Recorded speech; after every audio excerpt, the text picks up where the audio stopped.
সিদ্ধান্ত গ্রহণ করো, তুমি মুসলমান থাকবা না সেকুলার হইবা। মুহতারাম হাজিরিন, এই কথাগুলো আবার তাকান কেন আপনার দিকে, এই একদম গার্মটকে এই লোকগুলো চলে যেতে চাইতেছে, বাচ্চাগুলো, এদেরকে বের করে দেন না কেন আপনারা? তাহলে এটা হলো একটা ঐতিহাসিক কথা। আলহামদুলিল্লাহ সুম্মা আলহামদুলিল্লাহ, আমরা বাংলাদেশে বসে আজ এই কথা স্পষ্টভাবে বলতে চাচ্ছি। এই কথাগুলো আমরা সাধারণত বলি না। কেন বলি না? অথচ এটা কোরআনের কথা, এটা ইসলামের কথা এবং এটা ঈমানের কথা। এই কথা না বুঝলে, এই কথা না মানলে একজন মানুষ ঈমানদার থাকতে পারে না। বলবেন হুজুর, এই যে আমাদের দেশে আছে যে এই সব ধর্মনিরপেক্ষবাদীরা তো মুসলমান, Awami League top to bottom সব ধর্মনিরপেক্ষ, আবার তো মুসলমান। আপনি কোন থাকতে পারবেন? তো থাকছে, থাকছে যে ঈমান আছে না নাই এটা যাচাই করলো কে? পরিষ্কার কথা, যারা ধর্মনিরপেক্ষ মতবাদকে অনুসরণ করেন, যারা এই কথা বলেন যে রাষ্ট্রের মধ্যে ধর্মীয় বিধিবিধান টানা যাবে না, এই কথা যারা বিশ্বাস করেন তাদের কারো ঈমান নাই। যারা ধর্মনিরপেক্ষ মতবাদের অনুসারী, তাদের দুই অবস্থার যে কোনো এক অবস্থা। কয় অবস্থা তাদের? দুই অবস্থার যে কোনো এক অবস্থা। হয় তারা বুঝে শুনে ধর্মনিরপেক্ষ মতবাদের অনুসরণ করে, তারা জানে যে ধর্মনিরপেক্ষ হলে মুসলমান থাকা যায় না, তারা জানে ধর্মনিরপেক্ষ মতবাদ আল্লাহর কোরআনের অসংখ্য আয়াতের সঙ্গে সাংঘর্ষিক, তারা জানে সেকুলারিজম ধর্মনিরপেক্ষ মতবাদের সঙ্গে ইসলামের সরাসরি সংঘর্ষ। এই কথা জেনে শুনে বুঝে এরপরে তারা ধর্মনিরপেক্ষ মতবাদের অনুসারী হয়ে নিজেদেরকে মুসলমান বলে দাবি করে হাজার হাজার লক্ষ লক্ষ মুসলমানদেরকে ধোঁকা দেওয়ার জন্য দাবি করলেই হয় না।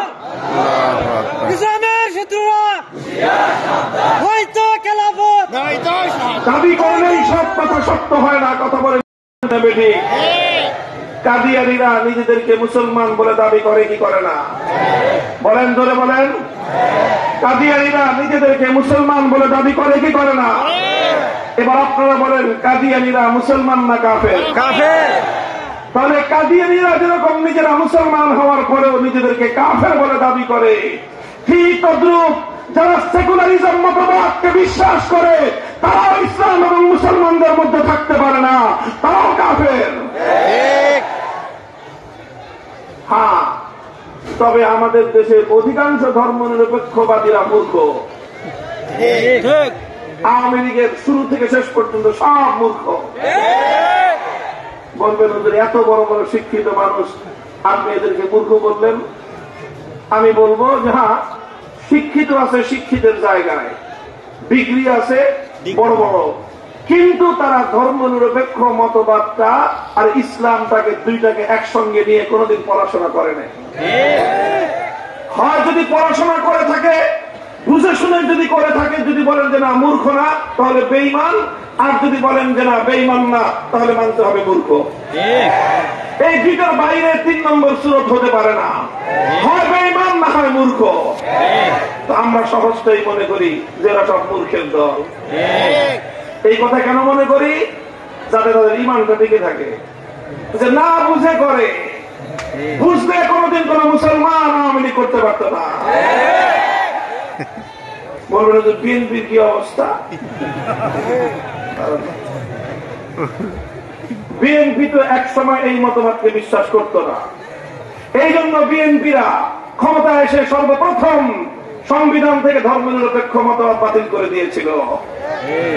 এটা বিএনপি করেছিল, এটা বিএনপির অবদান। তারা এই মতবাদ দূর করে সেখানে আল্লাহর উপর অবিচল আস্থা এবং বিশ্বাস তারা সংবিধানে অন্তর্ভুক্ত করেছিল, বিসমিল্লাহির রহমানির রহিম যুক্ত করেছিল। এই সব কিন্তু বিএনপির নেতাই করেছিল। এই জন্য বললাম এক সময় বিএনপি ধর্মনিরপেক্ষ মতবাদকে বিশ্বাস করত না, কিন্তু ইদানিং তাদের কথাবার্তায় সন্দেহ হয়। আমরা বিশ্বাস করতে চাই যে বিএনপি এখনো ধর্মনিরপেক্ষ মতবাদকে বিশ্বাস করে না। জোর করে যদি আপনারা বলতে চান এ কথা যে না আমরাও ধর্মনিরপেক্ষ মতবাদের অনুসারী, আপনাদের ব্যাপারে একই কথা, হয় বেঈমান না হয় মূর্খ। মুহতারাম হাজিরিন, এই বাংলাদেশে ৯৭% মুসলমান। সুতরাং মুসলমানরা যখন রাষ্ট্র ক্ষমতা পাবে, রাষ্ট্রের মধ্যে ধর্মের বিধিবিধান বাস্তবায়িত হবে, এটাই হলো ইসলামের হুকুম। ইসলামের ধর্মীয় দৃষ্টিকোণ থেকে বাংলাদেশে, ইসলামের দৃষ্টিকোণ থেকে, আল্লাহর কোরআনের দৃষ্টিকোণ থেকে, শরীয়তের বিধানের দৃষ্টিকোণ থেকে মুসলমানদের বাংলাদেশে ধর্মনিরপেক্ষ মতবাদ চলতে পারে না। ঐতিহাসিক ভাবেও, ইতিহাসের আলোকেও কোন যুক্তিতে বাংলাদেশে ধর্মনিরপেক্ষ মতবাদ চলতে পারে না। বলবেন হুজুর ধর্মের কথা আপনি বললেন, আপনারটা বুঝলাম, কিন্তু ইতিহাসের কথা আবার আপনি বলেন, বুঝেন না এই কথা? সমাজের কিছু মানুষ আছে আমাদের কাছ থেকে কোরআন হাদিসের কথা শুনলে কিছুটা সহ্য করে নেয়, কিন্তু রাষ্ট্র নিয়ে, রাজনীতি নিয়ে, ইতিহাস নিয়ে, মুক্তিযুদ্ধ নিয়ে, স্বাধীনতার যুদ্ধ নিয়ে কথা বললে নাক ছিটকাইতে চায়। মনে রাখবেন, মনে রাখবেন যে রাষ্ট্র, রাজনীতি এর প্রত্যেকটা বিষয়ে ইসলামের যে নির্দেশনা আছে, সেই নির্দেশনা সুস্পষ্ট ভাষায় জাতির সামনে তুলে ধরা, এটা আলেমদের জিম্মাদারি। সব আলেমরা হয়তো সেই কাজটা করেন না, কারণ অন্যান্য কাজে ব্যস্ত থাকে, এই জন্য এই কাজ করার সুযোগ পায় না। কিন্তু আমি অন্যান্য কাজ কম করি, এই কাজটা বেশি করি, এই জন্যই আমার সাথে তাদের শত্রুতাটা একটু বেশি। আমাকে দেখলেই তাদের শরীরের মধ্যে আগুন জ্বলে, শরীরের মধ্যে অ্যালার্জির চুলকানির উপদ্রব হয়। মুহতারাম হাজিরিন, পরিষ্কার কথাটা মনে রাখবেন যে ইসলাম একটা পূর্ণাঙ্গ জীবন ব্যবস্থা, মুকাম্মাল নিজামে হায়াত। ইসলামের মধ্যে একজন মানুষের ব্যক্তি জীবন কিভাবে চলবে সেই বিষয়ে বিধান আছে না নাই? একটা মানুষ তার পরিবারকে কিভাবে চালাবে সেই বিষয়ে ইসলামের নির্দেশনা আছে না নাই? একটা মানুষ ব্যবসা করলে তার ব্যবসা প্রতিষ্ঠান কিভাবে চালাবে এই বিষয়ে ইসলামের বিধান আছে না নাই? ঠিক একইভাবে একটা মানুষ রাজনীতি করলে তার রাজনীতি কিভাবে চালাবে, তার রাজনৈতিক দল কিভাবে চালাবে, সে ক্ষমতা পেলে রাষ্ট্রকে কিভাবে চালাবে সেই বিষয়েও ইসলামের বিধান আছে না নাই? সুতরাং ইসলামের বিধান প্রত্যেকটা ক্ষেত্রে আছে। মানুষের জীবনে যত ক্ষেত্র থাকতে পারে প্রতিটা বিষয়ে ইসলামের বিধান আছে। এই জন্য ইসলাম পৃথিবীতে একমাত্র ধর্ম যেটা পূর্ণাঙ্গ জীবন ব্যবস্থা। অন্য কোন ধর্ম পূর্ণাঙ্গ জীবন ব্যবস্থা নাই। আমরা চ্যালেঞ্জ করে বলবো, হিন্দু ধর্মের মধ্যে রাষ্ট্র ব্যবস্থা সংক্রান্ত বিধিবিধান নাই, বৌদ্ধ ধর্মের মধ্যে রাষ্ট্র ব্যবস্থার বিধিবিধান নাই, খ্রিস্টান ধর্মের মধ্যে রাষ্ট্র ব্যবস্থার বিধিবিধান নাই, কিন্তু ইসলামের মধ্যে রাষ্ট্র ব্যবস্থার পূর্ণাঙ্গ বিধান রয়েছে। কারণ ইসলাম হলো পূর্ণাঙ্গ জীবন ব্যবস্থা। মুহতারাম হাজিরিন, এই জন্য আমরা পরিষ্কার পেলাম, শোনায় দেই, আমাদের কাছে রাজনীতির কথা শুনলে, রাষ্ট্র ব্যবস্থা নিয়ে আমরা কথা বললে একদল মানুষ আমাদের বিরুদ্ধে আরেকটা কথা বলে, বলে যে ধর্ম ব্যবসায়ী। এই যে যারা রাজনীতি নিয়ে ওলামায়ে কেরাম কথা বললে, রাজনীতি নিয়ে রাষ্ট্র ব্যবস্থায় ইসলাম কায়েমের কথা বললে, যারা এটাকে ধর্ম ব্যবসা বলে আখ্যায়িত করে, এরা ইসলামের প্রকৃত দুশমন। ধর্ম ব্যবসা কি জিনিস তারা বুঝে না। ধর্ম ব্যবসা বলা হয় ধর্মকে নিজেদের হীন স্বার্থে ব্যবহার করে, কেউ ধর্ম মানে না, ধর্ম মানে না, কিন্তু ধর্মকে নির্বাচনের সময় সাইনবোর্ড হিসেবে ব্যবহার করতে চায়। সারা বছর নামাজ পড়ে না, নির্বাচনের সময় আসলে নামাজ ছাড়ে না। ওযু থাকুক বা না থাকুক, মসজিদের প্রথম কাতারে গিয়ে নামাজ পড়বে, এটা এই নামাজ আল্লাহর জন্য নয়, এই নামাজ জনগণের জন্য। নামাজ আল্লাহর জন্য পড়লে ইবাদত হয়, নামাজ জনগণের জন্য পড়লে শিরক হয়।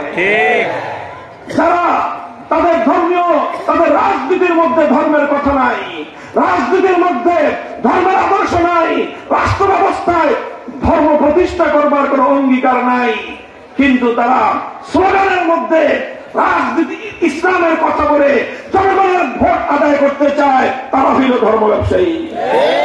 যারা রাষ্ট্রের মধ্যে ধর্ম বাস্তবায়ন করতে চায় তারা কোনদিন ধর্ম ব্যবসায়ী নয়, তারাই হল ধার্মিক। এই ধর্মনিরপেক্ষ মতবাদীরা তারা ধার্মিক আর ধর্ম ব্যবসায়ীর একটা সংজ্ঞা তারা দাঁড় করাইছে, যে ধার্মিক কারা? যারা রাজনীতি করে না, রাজনীতিতে টানে না ইসলামকে, তাদেরকে নাম দিয়েছে ধার্মিক। আর যারা রাষ্ট্র এবং রাজনীতির মধ্যে ইসলামকে টানে, ওরা বলতে চায় তারা হল ধর্ম ব্যবসায়ী। তারা ধর্ম ব্যবসায়ী নয়, বরং রাষ্ট্রের মধ্যে ইসলামের কথা বললে যাদের গায়ে আগুন ধরে তারাই ধর্ম ব্যবসায়ী।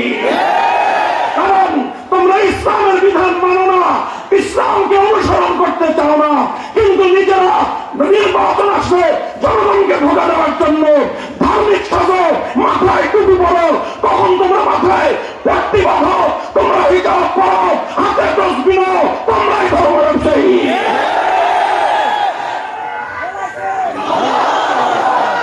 মুহতারাম হাজিরিন, কথাগুলো, এই কথা সমাজের মধ্যে খুব কম। আমি অন্য কোন আলোচনা বেশি করি না, কারণ অন্য ওয়াজ সব হুজুরে করেন, আর এই ওয়াজটা হলো একটা তিতা ওয়াজ।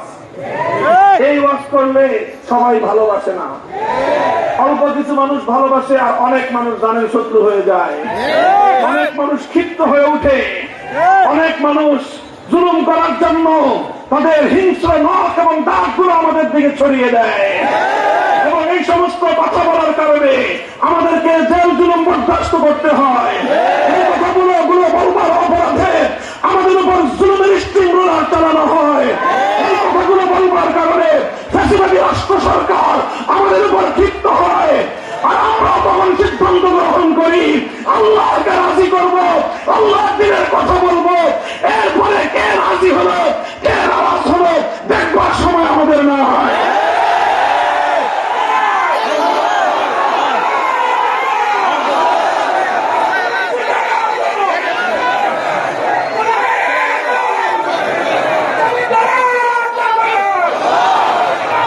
মুহতারাম হাজিরিন, বলেছিলাম ঐতিহাসিক ভাবেও বাংলাদেশ ধর্মনিরপেক্ষ হতে পারে না। বলবেন কেন পারে না? ইতিহাস শুনেন, লম্বা ইতিহাস বলবো না, ইতিহাস আমরা পড়ি এবং ইতিহাসের গুরুত্বপূর্ণ জায়গাগুলো আমরা জাতিকে বলি। মুহতারাম হাজিরিন, 1757 সালে আমাদের এই উপমহাদেশ দখল করে নেয় ব্রিটিশরা। 190 বছর পর্যন্ত ব্রিটিশদের বিরুদ্ধে স্বাধীনতার সংগ্রাম হয়, মুক্তির লড়াই হয়, আজাদীর লড়াই হয়। কত বছর? 190 বছর। 1757 সাল থেকে 1947 সাল পর্যন্ত ব্রিটিশদের বিরুদ্ধে সংগ্রাম হয়েছে, লড়াই হয়েছে, আর এই লড়াইয়ে বেশি ভূমিকা রেখেছে মুসলমানরা, আর মুসলমানদের মধ্যে সবচেয়ে বেশি ভূমিকা পালন করেছে আলেম সমাজ। ব্রিটিশদের বিরুদ্ধে সর্বপ্রথম স্বাধীনতার জন্য যুদ্ধ হয়েছে বালাকোটের রণাঙ্গনে। সেই বালাকোটের ময়দানে যুদ্ধ করেছিল আলেমরা, নেতৃত্ব দিয়েছিলেন সৈয়দ আহমদ শহীদ রহমতুল্লাহ আলাইহি। আমাদের এই বাংলাদেশ থেকেও অসংখ্য বীর মুজাহিদ আল্লাহর জমিনে স্বাধীনতা উদ্ধার করবার জন্য, ব্রিটিশদের বিরুদ্ধে লড়াই এবং জিহাদে অংশগ্রহণ করার জন্য হাজার মাইল দূরে ভ্রমণ করে বালাকোটের রণাঙ্গনে গিয়ে জিহাদ করেছেন, শহীদ হয়েছেন। 1831 সালে বালাকোটে যুদ্ধ হয়। সৈয়দ আহমদ শহীদ রহমতুল্লাহ আলাইহি সেই সময়ের সবচেয়ে বড় আলেম ছিলেন, শাহাদাত বরণ করেছেন। তার অসংখ্য অগণিত মুরিদ, ছাত্র, শিষ্য, ভক্তরা শাহাদাতের রক্ত দিয়ে বালাকোটের প্রাঙ্গণে স্বাধীনতার সেই পতাকা তারা গেড়েছিলেন। তবে যুদ্ধে বিজয় হয় নাই। যুদ্ধে মুসলমানদেরকে শাহাদাত বরণ করতে হয়েছে, পরাজয় বরণ করতে হয়েছে। তারা কল্লা কেটে দিয়েছেন ব্রিটিশ সামনে মাথা মতো করেন নাই। 1831 সালে গেল ঘটনা বালাকোটের, আসলো 1857 সাল। 1857 সালে ওলামায়ে কেরাম, আলেম সমাজ ব্রিটিশদের বিরুদ্ধে বিদ্রোহ ঘোষণা করে একটা ইসলামী রাষ্ট্র গঠন করলেন। সেই রাষ্ট্রের একজন খলিফাতুল মুসলিমিন, একজন আমিরুল মুমিনিন নির্বাচন করলেন। নাম ছিল তার হাজী ইমদাদুল্লাহ মুহাজির মক্কি রহমতুল্লাহ আলাইহি। তিনি পূর্ণাঙ্গ ক্যাবিনেট গঠন করলেন। তার সেই হাজী ইমদাদুল্লাহ মুহাজির মক্কির খেলাফতের ক্যাবিনেটের মধ্যে প্রধানমন্ত্রী ছিলেন কাসেম নানুতুবি রহমতুল্লাহ আলাইহি, প্রধান সেনাপতি ছিলেন হাফেজ জামিন শহীদ রহমতুল্লাহ আলাইহি, প্রধান বিচারপতি ছিলেন রশিদ আহমদ গঙ্গুহি রহমতুল্লাহ আলাইহি। এইভাবে পূর্ণাঙ্গ একটা রাষ্ট্র গঠন করে হাজী ইমদাদুল্লাহ মুহাজির মক্কি ব্রিটিশদের বিরুদ্ধে বিদ্রোহ ঘোষণা করেছিলেন, জিহাদ ঘোষণা দিয়েছিলেন। 1857 সালে সামরিক রণাঙ্গনে সেই জিহাদ হয়। সেই জিহাদে আবার আল্লাহর জমিন, আমাদের স্বাধীন এই ভারত উপমহাদেশ আলেম ওলামাদের রক্তে সিঞ্চিত হয়।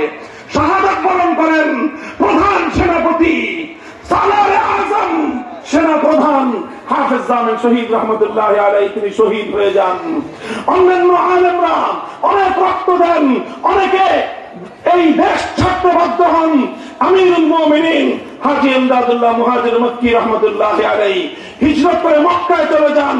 কাসেম নানুতুবি রহমতুল্লাহ আলাইহি কিছুদিন আত্মগোপন করে দারুল উলুম দেওবন্দে এসে নতুন করে আবার যুদ্ধের প্রস্তুতি শুরু করেন।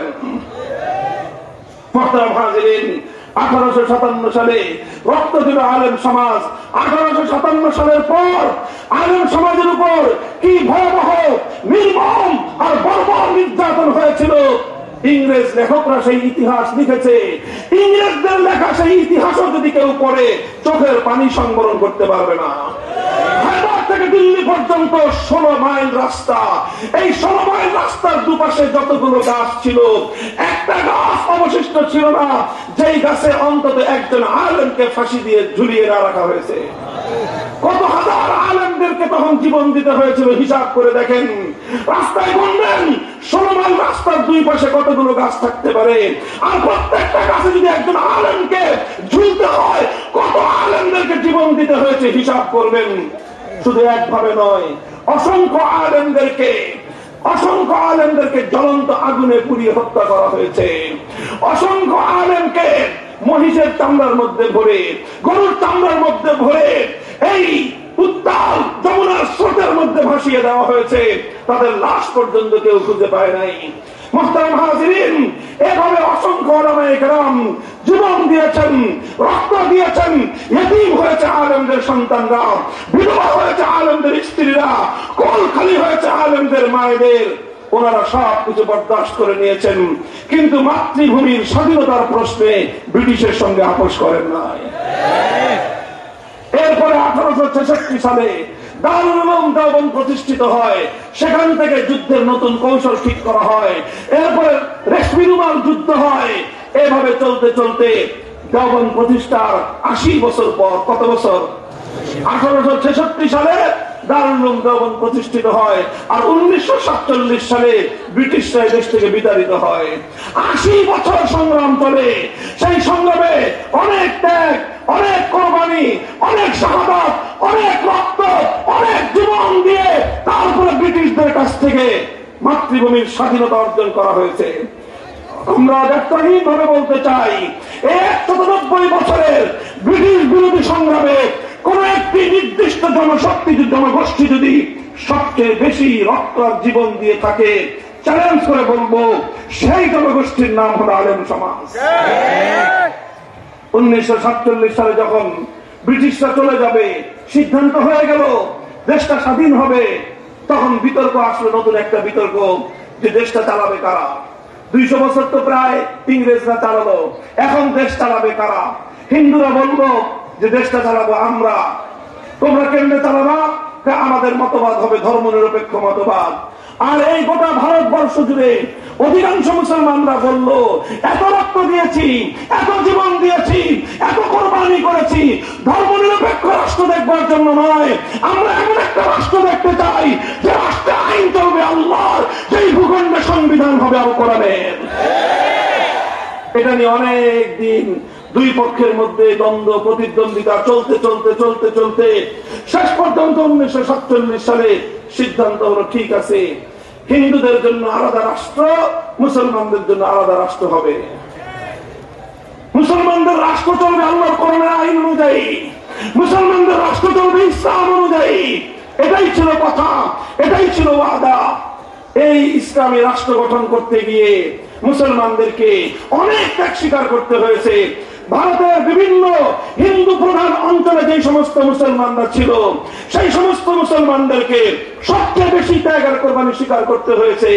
সেখানে অনেক মুসলমান এমন ছিলেন যারা বংশীয় ভাবে, যারা জন্মগত ভাবে পৈতৃক ভাবে কোটি কোটি টাকার মালিক ছিলেন, কিন্তু যখন দেশ ভাগ হয়ে যায় তখন আর হিন্দু প্রধান এলাকায় ওই সমস্ত মুসলমানরা থাকতে পারবেন না চিন্তা করে তারা সেখান থেকে হিজরত করলেন।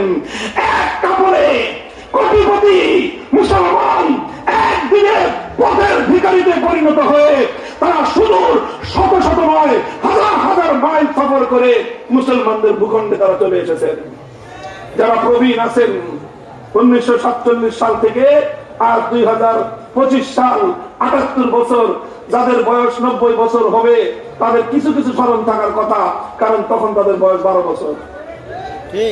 আর যদি না থাকে 90 বছর বয়সের কেউ, ইতিহাসের পাতায় পড়বেন কত মানুষকে সেভাবে শুধুমাত্র ইসলামের জন্য, শুধুমাত্র ইসলামী রাষ্ট্রের জন্য বাগদাদার ভিটে মাটি ছাড়তে হয়েছে, কোটি কোটি টাকার সম্পত্তি ছেড়ে দিতে হয়েছে। সব ছেড়ে দিয়ে শুধুমাত্র আল্লাহর দ্বীনের ভালোবাসায় তারা পাড়ি জমিয়েছেন ভিন দেশে। এভাবেই একটা রাষ্ট্র গঠন হলো, আর অনেক মানুষ এজন্য ত্যাগ করেছে। গোটা ভারতবর্ষের অনেক মুসলমানদেরকে ত্যাগ আর কোরবানির নজরানা দিতে হয়েছে। তবে এই কথা ব্যক্তহীন ভাবে বলি, সবচেয়ে বেশি ত্যাগ স্বীকার করেছে বাংলাদেশের মুসলমানরা। কেন কেন বাংলাদেশের মুসলমানদেরকে কেন সবচেয়ে বেশি ত্যাগ স্বীকার করতে হয়েছে? কারণ বাংলাদেশের চারপাশে হলো ভারত, আমরা চারিপাশে ভারতের দ্বারা বেষ্টিত। আমাদের বাড়ির কাছে হলো কলকাতা, তারপর আরেকটু দূরে গেলে হলো দিল্লি। আমরা সেই ভারতকে তালাক দিলাম, কলকাতাকে লাথি মারলাম, দিল্লিকে ছাড়লাম, সবকিছু করে 2000 মাইল দূরের সেই খান পাঠানদের সাথে একযোগে আমরা একটা রাষ্ট্র গঠন করলাম। খান পাঠানদের প্রতি আমাদের আলাদা কোনো প্রীতি ভালোবাসা ছিল না। আমাদের পূর্বপুরুষদের ভালোবাসা ছিল আল্লাহর কোরআনের প্রতি, আমাদের বাপ-দাদাদের ভালোবাসা ছিল ইসলামের প্রতি। এই জন্য তারা চিন্তা করলেন, হিন্দুদের সাথে থাকলে ধর্মনিরপেক্ষ রাষ্ট্রে থাকতে হবে, মুসলমানদের সাথে থাকলে আমরা ইসলামী রাষ্ট্র পাবো। এই জন্য ইসলামী রাষ্ট্রের ভালোবাসায়, হে মুসলমান, আমার আর তোমার পূর্বপুরুষরা ঐতিহাসিক সিদ্ধান্ত নিয়েছিল 1947 সালে। আওয়ামী লীগের লোকজনদেরকে বলি, আপনারা তো আপনাদের রাজনৈতিক গুরু শেখ মুজিবুর রহমান সাহেবকে ফলো করেন। 1947 সালে আপনাদের রাজনৈতিক গুরুর কি ভূমিকা ছিল সেটা পড়বেন, জানবেন 1947 সালে তার রাজনৈতিক দর্শন কি ছিল। 1947 সালে তিনি ধর্মনিরপেক্ষ রাজনীতি করতেন না, তিনি ইসলামী রাজনীতি করতেন, তিনি মুসলিম লীগের রাজনীতি করতেন। তিনি বাংলাদেশের মানুষকে ঘুরে ঘুরে বুঝিয়েছেন যে মুসলমানদের জন্য আলাদা রাষ্ট্র দরকার। তিনি বলেছিলেন এই কথা, তিনি এবং তার নেতা সোহরাওয়ার্দী, ফজলুল হক সবাই বলেছিলেন মুসলমানদের জন্য আলাদা রাষ্ট্র হলে মুসলমানদের ভাগ্যের উন্নয়ন ঘটবে, আলাদা রাষ্ট্র হলে ইসলাম কায়েম হবে, আলাদা রাষ্ট্র হলে মুসলমানরা আল্লাহর দ্বীন অনুযায়ী রাষ্ট্র শাসন করতে পারবে। এই সব কিছু তারা করেছিলেন এবং 1947 সালে দেশটা ভাগ হয়। এই ভাগে মুসলমানদেরকে ঠকানো হয়েছে। কি করা হয়েছে? মুসলমানদেরকে ঠকানো হয়েছে। ভাগের মধ্যে হিন্দুদেরকে জিতায় দিছে। দুই ভাইয়ের মধ্যে সম্পত্তি বন্টন হয়, অর্ধেক অর্ধেক হওয়ার কথা, কিন্তু না, ব্রিটিশরা হিন্দুদের পক্ষপাতিত্ব করে হিন্দুদেরকে জিতায় দিয়েছে। ভারতকে জিতায় দিয়ে মুসলমানদের ভূখণ্ড কমাইছে। এই জন্য বাংলাদেশের মানচিত্রটা কেউ দেখবেন, এই মানচিত্রের মধ্যে বাংলাদেশের অধিকাংশ সীমান্তের একটু পরেই দেখবেন সেখানে উন্নত অনেক এলাকা, খনিজ সম্পদ আছে, পাথর পাওয়া যায়, ওই পারে পাওয়া যায়, এই পারে পাথর নাই, ওই পারে সুন্দর দার্জিলিং আছে, এই পারে নাই। এই সব করে করে মুসলিম ভূখণ্ডকে বঞ্চিত করবার সমস্ত আয়োজন করেছিল তারা। আমরা সব মেনে নিয়েছিলাম। আমরা মানি, আমাদের পূর্বপুরুষরা মেনে নিয়েছিল। কে কেন মেনে নিয়েছিল? তারা বলেছিল আমাদের এত টাকা পয়সার প্রয়োজন নাই, আমাদের জাগতিক এত উন্নতির দরকার নাই, আমরা 3 বেলা খেতে না পারলে 2 বেলা খাবো, 2 বেলা না পারলে 1 বেলা খাবো, 1 বেলা যদি আমাদের খাবার না দিবে আমরা পেটে পাথর বাঁধবো। এরপর একটা মানচিত্র চাই, একটা দেশ চাই, যে দেশে আইনটা হবে আল্লাহর, সংবিধান হবে আল কোরআনের।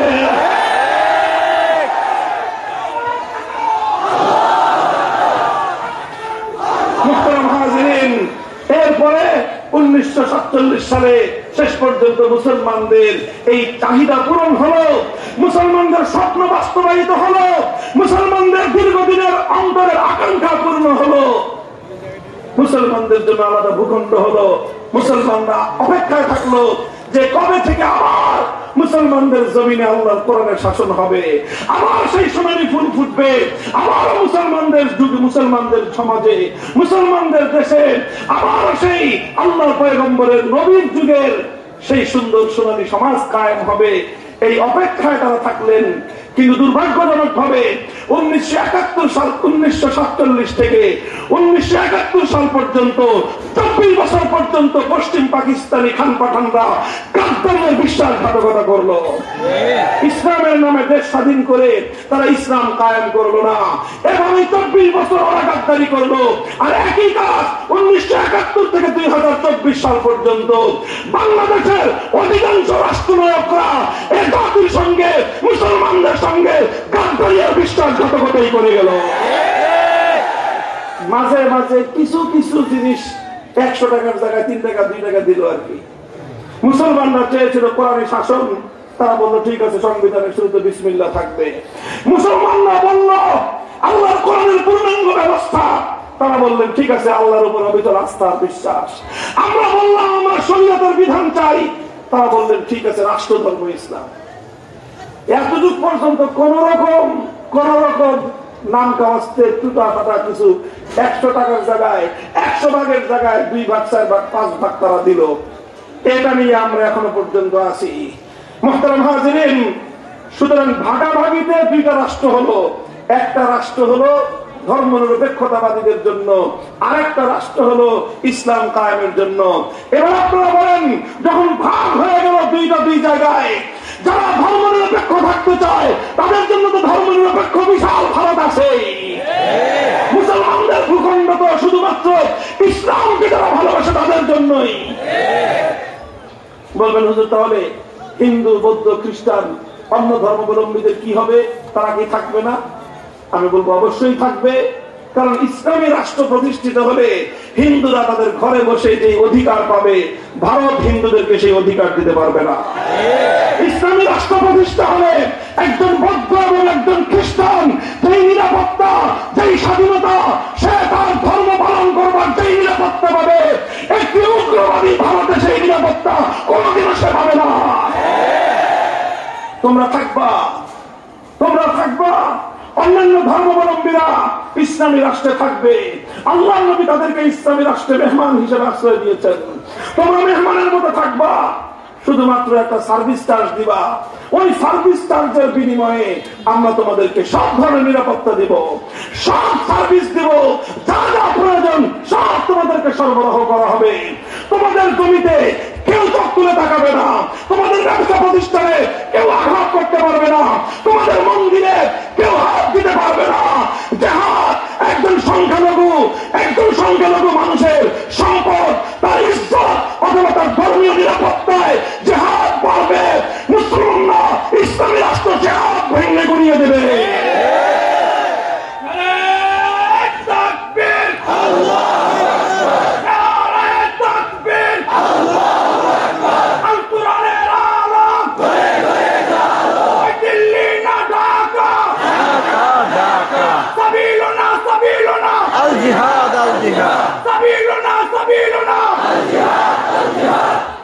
মুহতারাম হাজিরিন, সুতরাং ঐতিহাসিক ভাবে আজ কথা আমরা আজ পরিষ্কার ভাষায় দাবি তুলতে চাই যে বাংলাদেশে আর আগামী নয়, পূর্ণাঙ্গ ইসলামী হুকুমত চাই, পূর্ণাঙ্গ ইসলামী রাষ্ট্র গঠন করতে চাই। 5ই আগস্টের বিপ্লবের পর আত্মবিশ্বাস আমাদের বেড়ে গেছে। এই সামনে আরেকটা বিপ্লব হবে, সে বিপ্লব হবে ইসলামের বিপ্লব, সে বিপ্লব হবে আল্লাহর জমিনে কোরআনী শাসন কায়েম করবার বিপ্লব।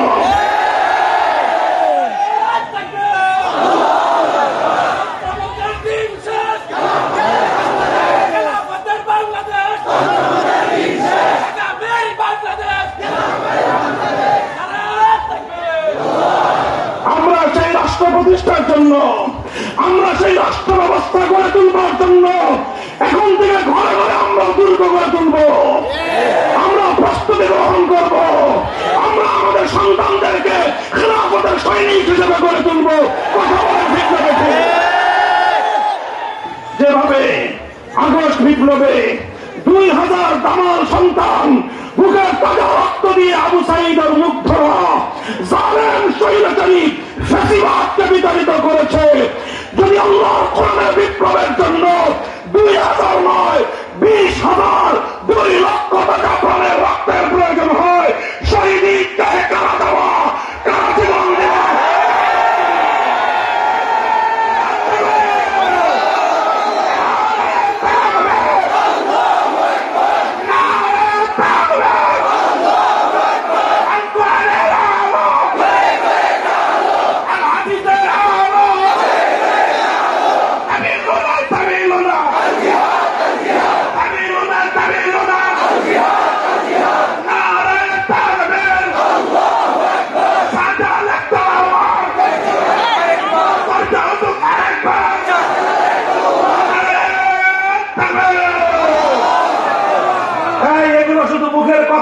মুখের কথার কথা না, অঙ্গীকার, কার সাথে অঙ্গীকার, কার সাথে অঙ্গীকার। এ জীবন দিয়েছেন কে? আল্লাহ। এ জীবনের মালিক কে? আল্লাহ। এ জীবন যাবে তো কার জন্য যাবে? আব্রাহাম লিঙ্কনের থিওরির জন্য নয়, লেনিনদের আদর্শের জন্য নয়। এই বান্দার তোমার জীবন ধন্য হবে যেদিন তোমার জীবন আল্লাহ কোরআনের জন্য, আল্লাহর জন্য, আল্লাহর রায়ে যখন বিসর্জন হবে। প্রস্তুত থাকবো তো ইনশাআল্লাহ?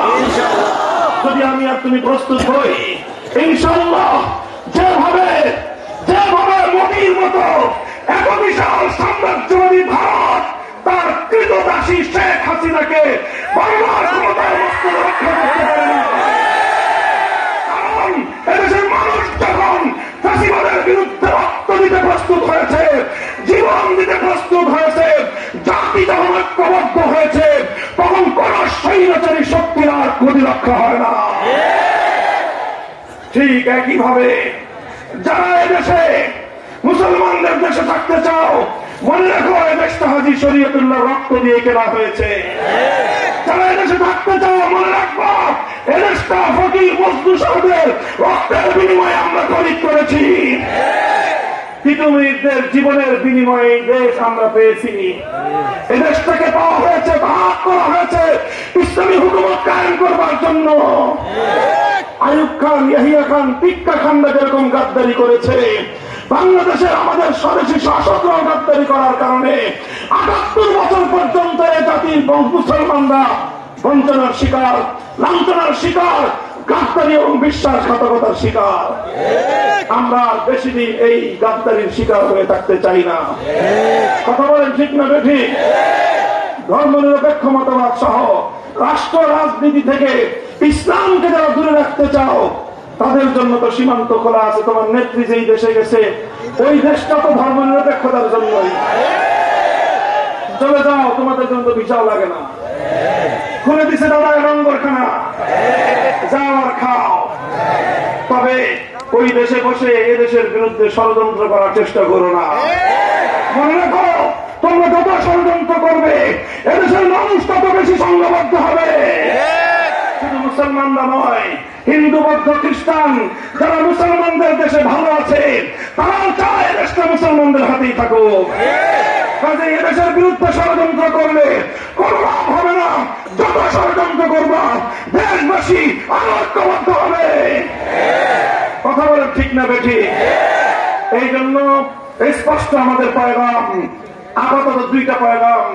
এক নম্বর হলো বাংলাদেশে এই দীর্ঘ সংগ্রামের মাধ্যমে আমাদের তিনটা জিনিস অর্জন হয়েছিল, টুকটাক টুকটাক, পরিপূর্ণতা পাই নাই।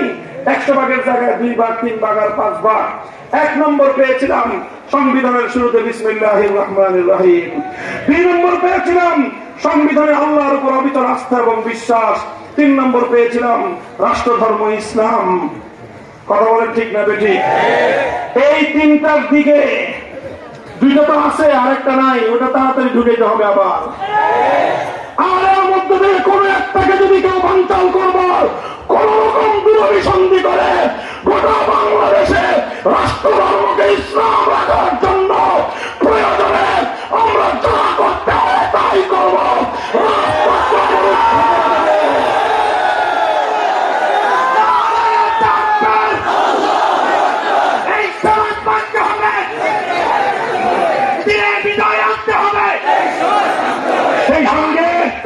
সেই সঙ্গে ভারতীয় মাল, ধর্মনিরপেক্ষ মতবাদ, এটা ভারত থেকে আমদানি করা হয়েছিল, এটা আবার ভারতকে ফেরত দিয়ে দেন। ভারতীয় কৃতদাসী যেভাবে 75 সালের পরে ভারত থেকে বাংলাদেশে এসে আমাদেরকে জ্বালায় পোড়ায় মারছে, তাকে যেরকম ভারত ফেরত নিয়ে গেছে, তাদেরকে আমরা বলি তোমাদের এই ধর্মনিরপেক্ষ মতবাদ এটাও তোমরা ফেরত নিয়ে যাও। কথা ঠিক না ঠিক? আর এরপরে কথা হলো ইনশাআল্লাহ, ইনশাআল্লাহ, ভয়ের কোনো কারণ নাই। আমি সবাইকে লক্ষ্য করে বলি, বিএনপির লোকজনকে বিশেষভাবে বলি, আপনারা আপনাদের সেই অতীতের রাজনীতির ইতিহাস আবার পড়েন। কোন পথে আপনাদের যাত্রা শুরু হয়েছিল, আপনারা সেই পথ ছেড়ে অন্যদিকে যাত্রা করেন না। মনে রেখেন, ভারত শেখ হাসিনাকে শেষ রক্ষা করতে পারে নাই। কাজেই বিদেশি শক্তির দিকে অত নির্ভর না করে দেশের জনগণের সঙ্গে সম্পর্ক করেন, আল্লাহর উপর ভরসা রাখেন। আর জামাতে ইসলামের লোকজনদেরকেও বলবো যে এত তাড়াহুড়ার দরকার নাই। এখনই ফ্যাসিবাদ বিরোধী যারা যারা এই জুলুমের বিরুদ্ধে লড়াই করে একসঙ্গে 5ই আগস্টের বিপ্লব করেছি, আমাদের মধ্যে বিভেদ যদি দেখা দেয়, তাহলে সেই পরাজিত শক্তি আবার বাংলাদেশে মাথা চাড়া দিয়ে উঠবে। তখন আমাদের সকলকে একসঙ্গে আবার মূল্য চুকাইতে হবে। কথা বলেন ঠিক না বেশি? এই খুনিরা যদি আবার ক্ষমতায় আসতে পারে কোনোভাবে, তখন কিন্তু কাউকে ছাড় দেবে না এরা। কাজে এরা বিগত 15 বছরের চেয়ে সামনের দিনে আরো বেশি ভয়ঙ্কর হবে। কাজে এদেরকে বাংলাদেশ থেকে যে নির্বাসন করা হয়েছে, এই নির্বাসন ব্যবস্থা চূড়ান্ত করতে হবে। এগুলো করার পরে ধীরে ধীরে ধীরে ধীরে ধাপে ধাপে ইসলামী শরিয়ার রাষ্ট্র ব্যবস্থা কায়েম করার জন্য আমরা পর্যায়ক্রমে অগ্রসর হব। কথা বলেন ঠিক না বেঠিক? ইনশাআল্লাহ আমরা আছি তো? ইনশাআল্লাহ সাথে আছেন তো? করবেন তো ইনশাআল্লাহ? আগামী রাষ্ট্র হবে ইসলামী রাষ্ট্র। কথা বলেন, আগামী বাংলাদেশ হবে আল কোরআনের বাংলাদেশ। এজন্য প্রথমে মাথার ঘাম পায়ে ফেলে পরিশ্রম করবেন। কথা বলেন, এরপরে চোখে অশ্রু ছেড়ে আল্লাহর সাহায্য চাইবেন। আর এরপরে প্রস্তুত থাকবেন, যদি আল্লাহ দিনের বিপ্লবের জন্য শাহাদাতের রক্ত দিতে হয়, অগাধরে শহীদ হওয়ার জন্য শহীদ ঈদগাহে আমরা জমায়েত হয়ে যাবো ইনশাআল্লাহ। আপনাদের তো জামিয়া শহীদিয়া আছেই। কথা বলেন, খালি নামে থাকলে হবে না, কাজে থাকতে হবে। আল্লাহ কবুল করেন। আমাদের মুহতারাম বুজুর্গ হযরত মাওলানা জিয়াউদ্দিন সাহেব হাফিজাহুল্লাহ, আল্লাহ হুজুরকে সুস্থতার সাথে দীর্ঘ নেক হায়াত দান করেন। হুজুরের আহলিয়া মুহতারামা, তিনি মারাত্মক অসুস্থ, আল্লাহ পাক ওনাকেও শিফায়ে কামিলা আজিলা নসিব করেন। জামিয়া শহীদিয়াকে আল্লাহ পাক রব্বুল আলামিন এই